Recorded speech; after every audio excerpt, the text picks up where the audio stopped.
Hello दोस्तों, नमस्कार। स्वागत है आपका सिविल प्रेप मंच चैनल पर। ये हमारा एमसीक्यू सीरीज़ जो 1000 प्लस एमसीक्यू डिस्कस करने हैं उसका पार्ट 9 है। ठीक है, पार्ट 8 तक हम डिस्कस कर चुके हैं दोस्तों। ये 450 के आसपास हमारे एमसीक्यू हो जाएंगे।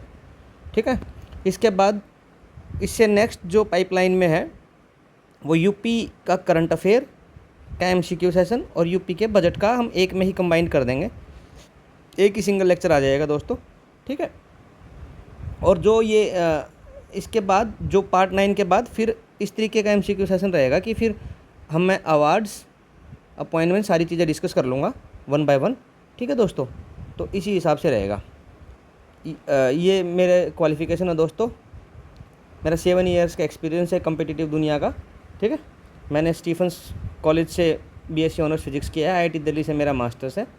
ठीक है दोस्तों, जेआरएफ क्वालिफाइड विद एआई और 51। ठीक है, चलते हैं आज के फर्स्ट एमसीक्यू पर दोस्तों। With reference to the book the circle of life consider the following statement. पहली स्टेटमेंट है कि it is a reflective narrative about the 5 friends uniting at the Indian Institute of Science. पहला ये है। ठीक है, दूसरा है the author of the book is Sudha Murthy. The author of the book is Sudha Murthy. तो आप सोचिए कि इसका करेक्ट आंसर क्या होगा दोस्तों। दोनों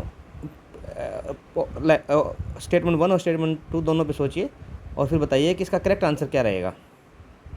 ठीक है दोस्तों, इसका करेक्ट आंसर है बोथ 1 एंड 2। ठीक है दोस्तों, ये the book circle of life by Sudha Murthy is a narrative about the 5 friends जो इंडियन इंस्टीट्यूट ऑफ साइंस में इकट्ठा हुए हैं, रीयूनाइट हुए हैं। पहले इंडियन इंस्टीट्यूट ऑफ साइंस से पढ़े थे, आईएसएससी बेंगलोर, और उनकी लाइफ की जर्नी, उनके जीत और उनके सेटबैक्स के बारे में बताती है। चलते हैं अपने नेक्स्ट एमसीक्यू पर। Which of the following statement about the book wild function is correct. Wild function is correct, बताइए बताइए, करेक्ट बताइए दोस्तों। इसमें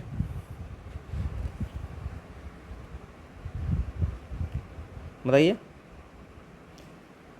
इसका करेक्ट आंसर है it is a collection of essays on literature, culture, history and environmentalism. ठीक है, तो हम देखते हैं कि ये जो वाइल्ड फंक्शन है अमितो घोष ने लिखी है, is a collection of essays on literature, culture, history, environmentalism, exploring themes such as multilingualism and climate change. चलते हैं अपने नेक्स्ट एमसीक्यू पर। नेक्स्ट एमसीक्यू है the book 2024 the election that surprised India is a detailed account of 2024 Indian election written by. किसने लिखी है ये बताइए। इसका करेक्ट आंसर है राजदीप सरदेसाई जी। ठीक है, Rajdeep Sardesai. The book 2024 election that surprise India is written by Rajdeep Sardesai and provide a detailed account of 2024 elections, Indian election. ठीक है, नेक्स्ट है दोस्तों, with reference to the memoir Diya Salai consider the following statement. पहली स्टेटमेंट है it is autobiography of the Nobel peace prize laureate Kailash Satyarthi ji. दूसरा है the book recounts his journey and activism. तीसरी line है द बुक वाज को authored bye Suvin Sinha. बताइए इसमें से कौन सी बात ठीक है, कौन सी गलत है। इसका करेक्ट आंसर है बी, जिसमें स्टेटमेंट 1 और 2 ठीक है, ये स्टेटमेंट गलत है। ठीक है, और इसका कोई को ऑथर्ड सुविन सिन्हा जी ने नहीं किया है, ये आपको कंफ्यूज करने के लिए था बस। ठीक है,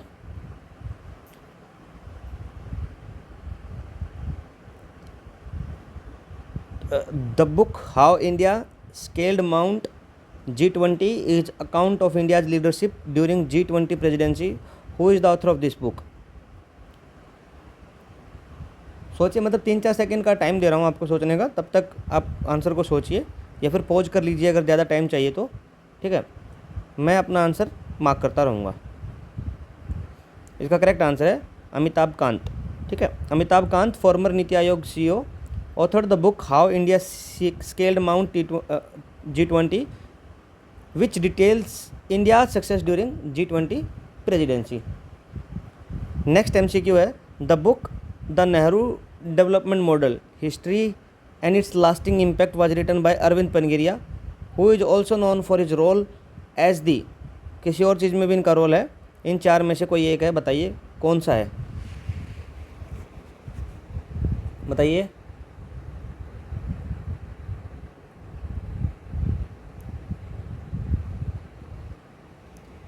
इसका करेक्ट आंसर है chairman of 16th finance commission, chairman of 16th finance commission. The book the Nehru development model was written by Arvind Panagariya ji who is also the chairman of 16th finance commission. Next MCQ है दोस्तों, which of the following is the correct about the book life on Mars collected storage. ये क्या है बताइए generally. It is a collection of 25 stories, collection of 15 stories. Namita Gokhale ji. The book was published in December 2024। It is a memoir by the author. चार हैं, इनमें से बताना है कौन सा आंसर ठीक होगा, बताइए। इसका करेक्ट आंसर है दोस्तों बी, ठीक है, बी है इसका answer. Life on Mars collected stories is a collection of 15 stories bye Namita Gokhale. ये जनवरी 2025 में पब्लिश हुई थी। ये इंपॉर्टेंट है, याद रखना है, ठीक है। 15 स्टोरीज है बाय नमिता गोखले जी, ठीक है।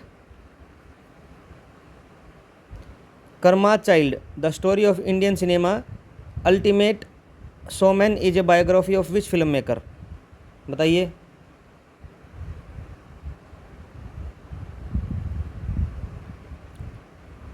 इसका करेक्ट आंसर है Subhash Ghai. Karma child is a biography celebrating the legacy of the film maker Subhash Ghai, co-authored by him and Suveen Sinha. जो हमने पहले में दिया था ना, पहले उसमें ये कंफ्यूज करने के लिए था, वो कैलाश सत्यार्थी जी की ऑटोबायोग्राफी थी। जो सुविन सिन्हा जी हैं वो यहाँ हैं कर्मा चाइल्ड बायोग्राफी में, जो सुभाष घई जी की है, को ऑथर्ड दोनों ने की है, सुभाष घई जी ने भी प्लस सुविन सिन्हा जी ने, ठीक है। याद रखना इसको, अच्छा है, इंपॉर्टेंट है ये। With reference to the national festival which of the following pairs is or are correctly matched. पहला है जंस्कार फेस्टिवल लद्दाख का, फ्लाइंग फेस्टिवल हिमाचल प्रदेश का, गंगा सागर मेला वेस्ट बंगाल का। बताइए कौन सा करेक्टली मैच्ड है, सोचिए थोड़ा सा। करेक्ट आंसर है डी, ये सारे ही करेक्टली मैच हैं दोस्तों, ये सारे ही करेक्टली मैच हैं। जंस्कार फेस्टिवल लद्दाख का है, फ्लाइंग फेस्टिवल जुंगा हिमाचल प्रदेश का है, और गंगा सागर मेला है वेस्ट बंगाल का, ठीक है। नेक्स्ट है the banana festival was celebrated in which of the following places. कौन से प्लेसेस पे बनाना फेस्टिवल हुआ है, आपको ये बताना है, ठीक है, बताइए। इसका करेक्ट आंसर है बुरहानपुर MP। बनाना फेस्टिवल जो टुक प्लेस किया है ये बुरहानपुर MP में हुआ है, मध्य प्रदेश में, ठीक है। बनाना फेस्टिवल याद रखिएगा इसको, ये पूछा जा सकता है, 3 स्टार मान लीजिए इसको, ठीक है। नेक्स्ट है the Khajuraho dance festival celebrated its 50th edition. कौन से स्टेट में हुआ है, जहाँ पे खजुराहो के टेम्पल है उसी स्टेट में मोस्ट प्रोबेबली चांसेस होते हैं, तो बताइए कौन से में है Khajuraho dance festival 50th addition कहाँ हुआ है, बताइए। इसका करेक्ट आंसर है दोस्तों Madhya Pradesh. Which of the following festival is celebrated in Sikkim. Sikkim में कौन सा फेस्टिवल मनाया जाता है। पहला ऑप्शन है, इस तरीके से आप 4 ऑप्शन देखिए और बताइए करेक्ट आंसर क्या होगा।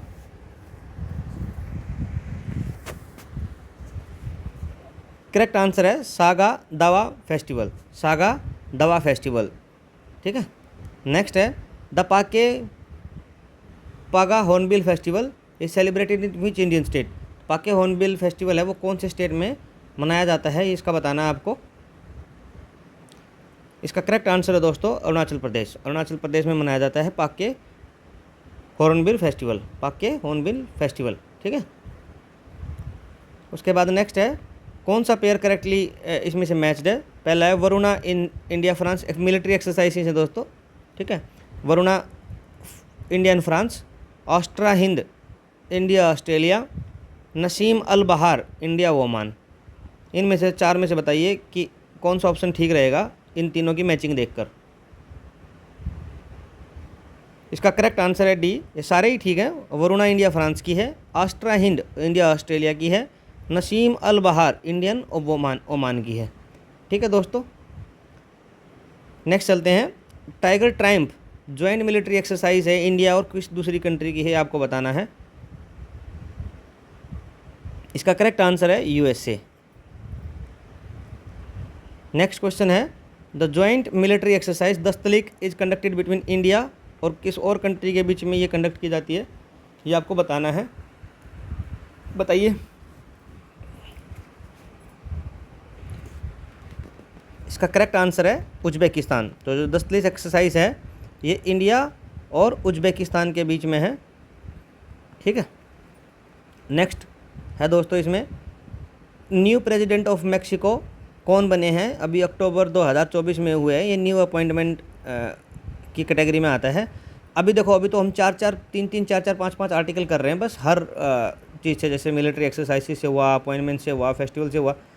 इसका पूरा एक एक सेशन आएगा दोस्तों, कि अपॉइंटमेंट का एक अलग से सेशन आएगा, इसका एक अलग से, इसका एक अलग से, अवार्ड्स का अलग से, एक्सरसाइजेस का अलग से। तो इसमें 40-50 क्वेश्चन सारे होंगे, जिसमें आई दृष्टि बुक है वो भी पूरी कवर की जाएगी, और उसके अलावा जो कहीं जहाँ भी कुछ एक्सरसाइजेस मेंशन होंगी जो इससे बाहर होंगी, हालांकि कम चांस है इससे बाहर कुछ मिलेगा, जो भी मिलेगा उसको इनकॉर्पोरेट करके एक पूरा लेक्चर लिया जाएगा हर एक सब टॉपिक पे। ठीक है, तो इसका करेक्ट आंसर बताइए।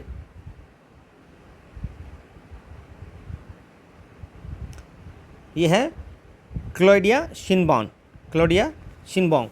ये जो मोस्ट पावरफुल वुमेन वाली कैटेगरी थी ना, उसमें भी थी, इनका नाम था। तो बताइए कौन सी रैंक पे थी उसमें ये। ठीक है, बताइए। उसमें ये टॉप 4 पावरफुल थी, जिसमें से मेलोनी जी थी, है ना, और उर्सुला थी, और एक वो यूरोपियन यूनियन बैंक की चेयरमैन है ना, पहले वो उसमें IMF में हुआ करती थी, क्रिस्टियन लेगार्डे भी थी, और यहाँ पे ये एक क्लॉडिया शिनबॉन्ग भी थी। इन 4 में से इनकी क्या रैंक थी, ठीक है, आपको बतानी है। Which countries new president Luong Cuong was appointed in October. ये जो बंदे हैं इनका नाम देखिए, थोड़ा अटपटांग सा लग रहा होगा आपको याद करने में भी, आप करिए अपने तरीके से। तो इसमें से किसके न्यू प्रेसिडेंट बने, कौन सी कंट्री के।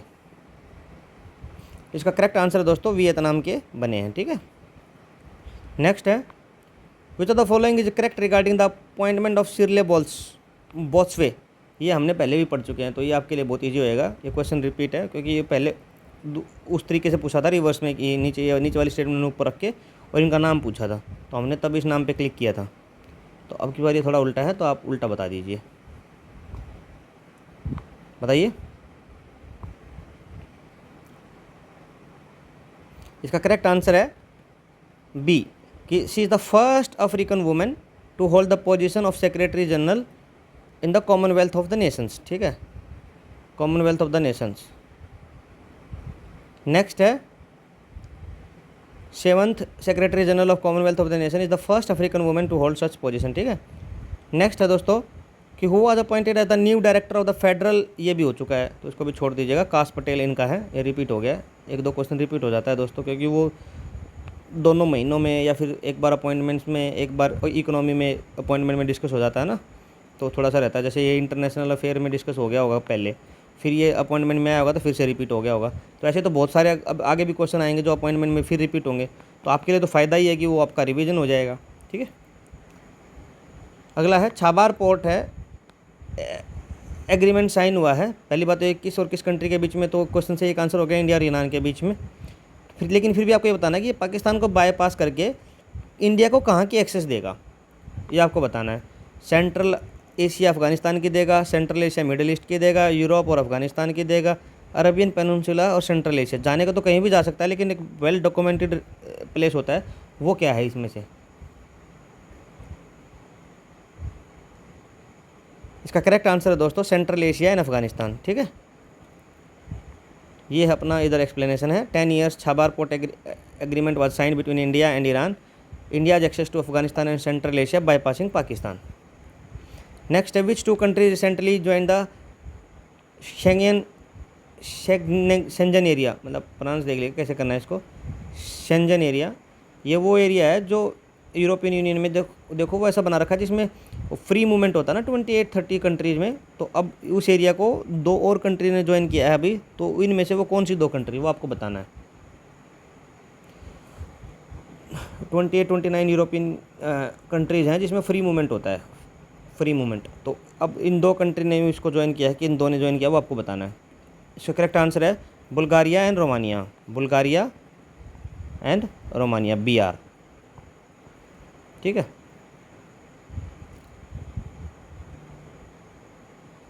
अगला है the green ammonia export deal किस और किस कंट्री के बीच में साइन की गई है बिटवीन इंडिया एंड, ये आपको बताना है कौन सी कंट्री है दूसरी। इसका करेक्ट आंसर है जापान। इंडिया और जापान ने एक green ammonium export deal sign की है, जो इंडिया की ग्रीन हाइड्रोजन मिशन है और जापान के डिकार्बनाइजेशन गोल को दोनों को सार्थक करता है। तो इंडिया एंड जापान में ऐसी कोई डील हुई है, green ammonia hydrogen export deal. ठीक है, आप याद कर सकते हो, इतना इंपॉर्टेंट नहीं है वैसे ये। India signed a maritime heritage collaboration agreement with Vietnam related to, तो वियतनाम के साथ हमने ये साइन किया है मैरीटाइम हेरिटेज कोलैबोरेशन एग्रीमेंट। किस लिए किया है आपको ये बताना है। 4 में से कोई जगह का नाम है चारों में, ठीक है, कोई प्लेस का नाम है या फिर कोई प्रोजेक्ट का नाम है, तो इसमें से बताना किसके लिए हमने वियतनाम के साथ एग्रीमेंट किया है। इसका करेक्ट आंसर है C, the national maritime heritage complex in Lothal. ठीक है, तो जो इंडियन वियतनाम ने एक maritime heritage collaboration related to Indian national maritime heritage complex Lothal के रिगार्डिंग एक मैरीटाइम हेरिटेज कोलैबोरेशन किया है वियतनाम के, जो भी इसमें इम्प्रूवमेंट करने हैं, इसको कैसे डिज़ाइन किया जाए, कैसे इसको बिल्ड किया जाए। ठीक है, और ये इंडिया का नेशनल मैरीटाइम हेरिटेज कम्प्लेक्स है। आई थिंक ये फर्स्ट ही था ऐसा कुछ, ठीक, याद रखना है। नेक्स्ट है the G20 summit in 2024 was held in, कहाँ पे हुई है ये आपको बताना है।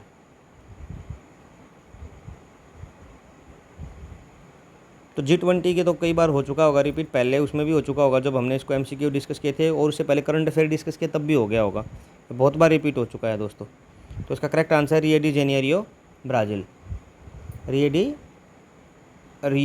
D Janeiro, Brazil. ठीक है, और ये थीम क्या थी, global alliance against hunger, global alliance against hunger इसकी थीम थी।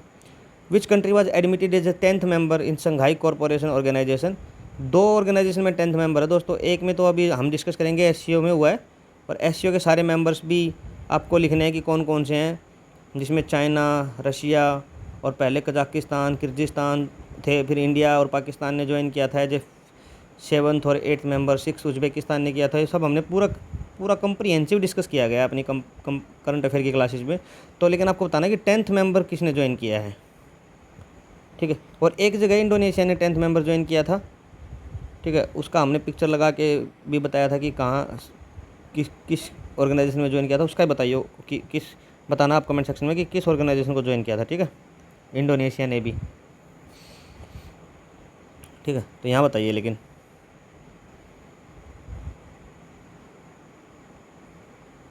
इसका करेक्ट आंसर है Belarus. 2024 UNFCCC COP29 was held in, कहाँ हुआ है UNFCCC का COP29, UNFCCC United nation framework for convention in climate change, इसकी फुल फॉर्म है। 29th इसकी COP है, कन्फ्रेंस ऑफ पार्टी बोलते हैं इसको, conference of party meeting 29th है 2024 की, कहाँ हुई है ये बताना है। इसका करेक्ट आंसर है दोस्तों बाकू, अजरबैजान, बाकू अजरबैजान में। और थीम क्या था, investing in a live planet. अगला है the world education summit where tech leaders forum was launched was held in, कहाँ हुआ था ये बताना है। इसका करेक्ट आंसर है दोस्तों दुबई, दुबई में हुआ है ये, कि the world education summit took place in Dubai where tech leader form was launch to integrate ed tech in pedagogy. Pedagogy क्या होती है, जो चाइल्ड का बिहेवियर को स्टडी करते हैं ना, जैसे पेडागोजी की बुक भी आती है। और पेडागोजी जो ये एग्ज़ाम होते हैं ना, CHTET वगैरह, जो हरियाणा में टीचिंग एलिजिबिलिटी टेस्ट होते हैं, या फिर CTET होता है, सेंटर में टीचिंग एलिजिबिलिटी टेस्ट होता है, उसमें एक सब्जेक्ट भी होता है। तो एड टेक को, टेक एजुकेशन टेक्नोलॉजी को, एड टेक जो ऑनलाइन एजुकेशन वाले हैं या फिर जो टेक एजुकेशन में टेक्नोलॉजी यूज कर रहे हैं, उसको पेडागोजी के साथ क्लब करना है कि पेडागोगी में क्या उसका महत्व है। ठीक है, नेक्स्ट है what is the primary purpose of the भू नीर portal, primary purpose of the भू नीर पोर्टल, ये आपको बताना है। इसका दोस्तों ये वाला स्पेलिंग होगा, इसमें थोड़ा मिस्टेक है, BHUNER, ये भू नीर ये होगा, ठीक है, इसमें बताना आपको।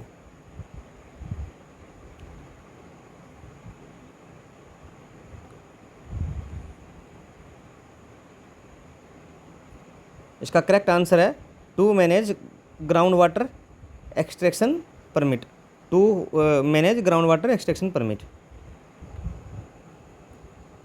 इधर थोड़ा एक्स्ट्रा इन्फॉर्मेशन भी है इसके बारे में कि द भूनीर है was launched to manage the groundwater extraction permit which boost water governance, and ये central ground water authority under ministry of जल शक्ति 2024 कोलैबोरेशन इसने इसको डेवलप किया है, और इसका NIC नेशनल इंफॉर्मेशन सेंटर के साथ भी कोलैबोरेशन है, तब जाके ये पोर्टल बनाया है और ये ग्राउंड वाटर एक्सट्रैक्शन को मैनेज करता है, ठीक है। उसकी और ऑनलाइन NOC एप्लीकेशन हो जाएंगे, नो ऑब्जेक्शन सर्टिफिकेट आपको ऑनलाइन ही एप्लीकेशन लगा के मिल जाएगा। नेक्स्ट है स्कैन पोर्टल लॉन्च हुआ है, वो किस लिए हुआ ये आपको बताना है। देखना थोड़ा कन्फ्यूजिंग ऑप्शन लगेंगे आपको, फिर भी सोच के बताइए। इसका करेक्ट आंसर है दोस्तों automates subsidy claims for call, automate subsidy claim for call. तो द स्कैन पोर्टल फॉर्म देख लीजिए, subsidy clearance automation for nations was launch to digitise call subsidy claim for transparency. Next है E-Migrate V2.0 portal was launched to simplify immigration from Indian workers especially on which region, कहाँ से Indian immigration जो आ रहे हैं उनको simplify करने के लिए E-Migrate V2.0 पोर्टल चलाया है। बताइए चार में से कौन सा सही होगा। इसका करेक्ट आंसर है गल्फ नेशंस, इसका करेक्ट आंसर है गल्फ नेशंस। नेक्स्ट है what was the theme of the world Hindi day, 2024 के वर्ल्ड हिंदी डे की थीम क्या थी। ये वन लाइनर है दोस्तों, ये लास्ट लेक्चर है अपना इस टाइप की सीरीज़ का। फिर हम अब आगे से थोड़ा यूपी स्पेशल का budget, UP special current affair वो सब भी डिस्कस करेंगे, MCQ सेशन लेके आएंगे, और फिर अपन पूरे अवार्ड्स अपॉइंटमेंट से सब भी इस तरीके का लेके आएंगे अलग से सेशन, ठीक है। तो बताइए इसका करेक्ट आंसर क्या होगा। इसका करेक्ट आंसर है global voice for unity, global voice for unity. Next है the theme of the world wetland day 2024 क्या है, ये आपको बताना है। वर्ल्ड वेटलैंड डे की थीम क्या है। करेक्ट आंसर है दोस्तों protection for shared future, protection for shared future है 2024 के वर्ल्ड वेटलैंड डे थीम, ठीक है। नेक्स्ट है the theme for the international women day 2024 क्या है, ये आपको बताना है। इसका करेक्ट आंसर है दोस्तों invest in women accelerate progress, कि वुमेन में इन्वेस्ट करो और प्रोग्रेस को एक्सेलरेट करो। ये 2025 की थीम है, वो मार्च, ये 2024 की थीम थी, और 25 की थीम है जो भी लेटेस्ट आ गई है 8 मार्च को। 2025 की थीम थी March forward for all women and girls right equality and empowerment. और एक जैसे सिंपली एक कैंपेन भी चलाते हैं, 2024 की कैंपेन चलाई थी इंस्पायर इंक्लूजन, और 2025 की थी एक्सेलरेट एक्शन, जिसको फास्ट एक्ट के नाम से भी जानते हैं कई जगह, कि फास्ट एक्ट करना है या फास्ट एक्शन लेना है या फिर एक्सेलरेट एक्शन करना है, 2025 की थीम है। और ये 25 की कैंपेन है, कैंपेन, और थीम क्या थी, March forward for all women and girls right equality and empowerment. Next है इसमें वर्ल्ड वाटर डे की थीम बतानी है 2025 की क्या है। करेक्ट आंसर है ग्लेशियल कंजर्वेशन। नेक्स्ट है which country will host the ICC men's T20 world cup 2026, कौन सी कंट्री को होस्ट करेगी ICC मेंस का T20 world cup.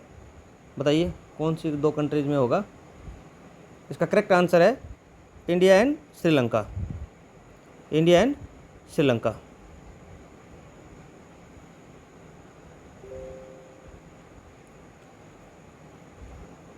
FIFA women world cup 10th edition 2027 में विल बी होस्टेड बाय, कौन सी कंट्रीज को होस्ट करेगी आपको बताना है। FIFA women world cup 10th edition 2027 will be hosted by Brazil दोस्तों। Which city is the host for 2028 summer Olympics में, कौन सी सिटी होस्ट करेगी ये बताना है। इसका करेक्ट आंसर है लॉस एंजलस, USA में लॉस एंजलस 2028 का समर ओलंपिक करेगी। ये सी बॉक्स पोर्टल है, ministry of women and child development ने इसको लॉन्च किया है। किस चीज़ से रिलेटेड है, इस 4 में से बताना है किस चीज़ से रिलेटेड है। इसका करेक्ट आंसर है addressing complaints of sexual harassment at work place. Women and child development, ministry of women and child development का है सी बॉक्स, इसकी फुल फॉर्म है sexual harassment electronic box, is online complaint portal है, ठीक है।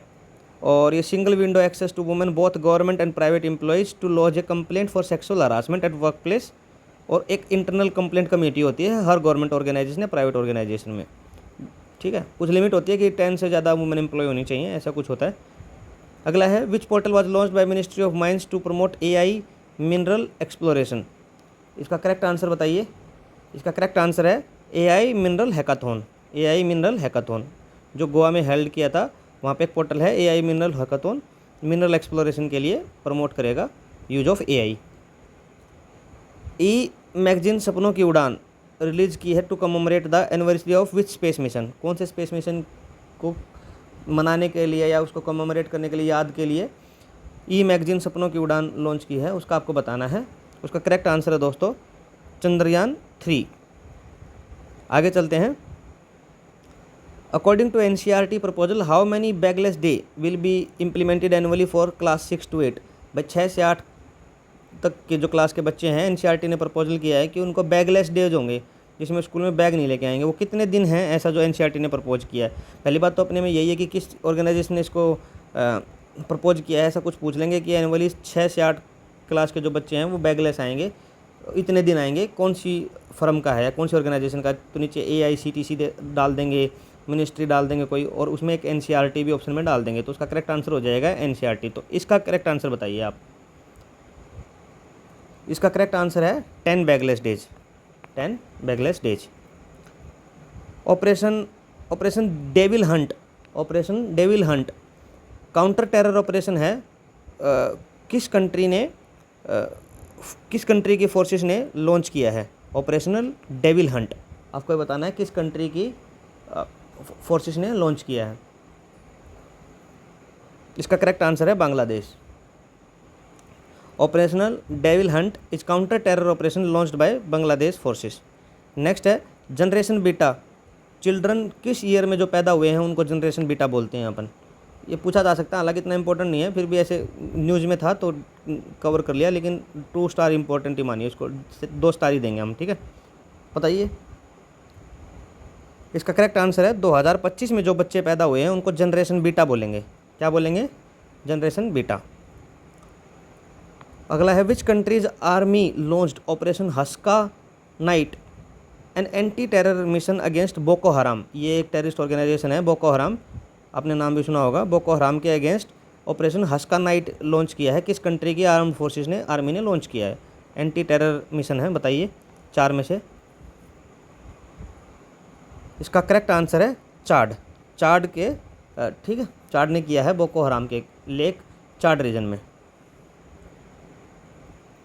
ठीक है। नेक्स्ट चलते हैं। What is the primary purpose of the Cali fund announced in COP16 on the biodiversity. CBD है, उसकी COP कॉन्फ्रेंस ऑफ पार्टी 16 में कैली फंड लॉन्च किया है। उसका मेन पर्पज क्या है? इसका करेक्ट आंसर दोस्तों टू सपोर्ट बायोडाइवर्सिटी प्रोजेक्ट। ये लिखा ना, Cali fund was announced in COP16 on the biodiversity in Cali Colombia to funding biodiversity project को फंड करने के लिए। नेक्स्ट है which former US Congress women and women of Indian origin was appointed as the US intelligence chief. US intelligence का उसको chief बनाया है, Indian origin की हैं और फॉर्मर US कांग्रेस वुमेन है। नाम काफ़ी सुना होगा आपने इनका। इसका करेक्ट आंसर बताइए। इसका करेक्ट आंसर है Tulsi Gabbard ji, Tulsi Gabbard. Next है what is the significance of the Mount Taranaki in New Zealand. ये पहली बात तो ये इंपॉर्टेंट हो जाएगा कि जो माउंट तारानंकी है वो कौन सी कंट्री में है। तो नीचे 4 कंट्री दे दी जाएंगी, पहले तो यही है न्यूजीलैंड में, ठीक है। माउंट तारानंकी कौन सी कंट्री में है? न्यूजीलैंड में। तो ये किस लिए, अब की बार इसका आंसर बताइए, इस क्वेश्चन का आंसर बताइए कि सिग्निफिकेंस क्या है। इसका करेक्ट आंसर है दोस्तों कि it was granted as the legal personality status, कि इसको एज ए लिविंग एंटिटी का दर्जा दे दिया है, सिमिलर टू पर्सन, कि आदमी की तरह इसको भी एक लीगल एंटिटी का दर्जा दे दिया है। ऐसे ही उत्तराखंड ने दिया था पेड़ों को, बहुत पहले ही उत्तराखंड की हाई कोर्ट ने दिया था, पता नहीं किसने सुनाया था, आप कमेंट सेक्शन में बताना अगर आपको कुछ ऐसा याद है। उन्होंने भी ट्री को एज ए लिविंग एंटिटी का दर्जा दिया था। तो ऐसे ही अब की बार क्या किया है, माउंट जो तारानाकी है न्यूजीलैंड ने, इसको पर्सनैलिटी स्टेटस दे दिया है वहाँ के लोगों ने, मतलब न्यूजीलैंड ने, ठीक है, लीगल स्टेटस दे दिया है और उसको एज ए ह्यूमन ट्रीट किया जाएगा, उसको एज ए पर्सन के तौर पे ट्रीट किया जाएगा, लाइक ए पर्सन। नेक्स्ट है कि the Colombo security conclave was held to enhance maritime security of Indian ocean region with the participation of India, Maldives, Mauritius and which other country. एक country और है उसमें इंडियन ओशियन रीजन में Colombo security conclave में, जिसमें India, Maldives और मॉरिशस हैं। इसके अलावा ऑब्वियस है चौथी कंट्री क्या होगी, ये बताना इसमें से, बताइए। इसका करेक्ट आंसर है दोस्तों श्रीलंका। एक कोलंबो है ना, कोलंबो से आप थोड़ा सा आइडिया लगा सकते हो कि श्रीलंका होगा ही होगा, और ये आपको कन्फ्यूजन हो जाएगा। इंडिया, मॉरिशस, मालदीव, ये तीन हैं, इंडिया, मॉरिशस, मालदीव और ये श्रीलंका, ठीक है। आज का लास्ट क्वेश्चन है दोस्तों, national space day celebrated in which date, किस डेट को नेशनल स्पेस डे मनाया जाता है, ये बताना आपको। चंद्रयान 3 की एनिवर्सरी के लिए मनाया जाता है। इसका करेक्ट आंसर है अगस्त 23। अगस्त 23 को नेशनल स्पेस डे मनाया जाता है। इस तरीके से दोस्तों हमारे आज के 50 MCQ कंप्लीट होते हैं। और इसी तरीके से अब जो नेक्स्ट आएगा वो यूपी का कुछ एक लेक्चर आएगा, जिसमें यूपी का budget plus UP special current affair discuss करेंगे। और उसके बाद थीम बेस्ड MCQ आएंगे, जिसमें अवार्ड्स का, अपॉइंटमेंट का, ये सब आएगा, ठीक है। आपसे जो वादा किया है 1000+ MCQ उसको पूरा ही करेंगे दोस्तों। अब स्टार्ट हो गए हैं तो रुकेंगे नहीं, अपने टारगेट को बीच में नहीं रोकेंगे, ठीक है। मिलते हैं अपनी नेक्स्ट क्लास में। आज के लिए धन्यवाद दोस्तों, गुड नाइट।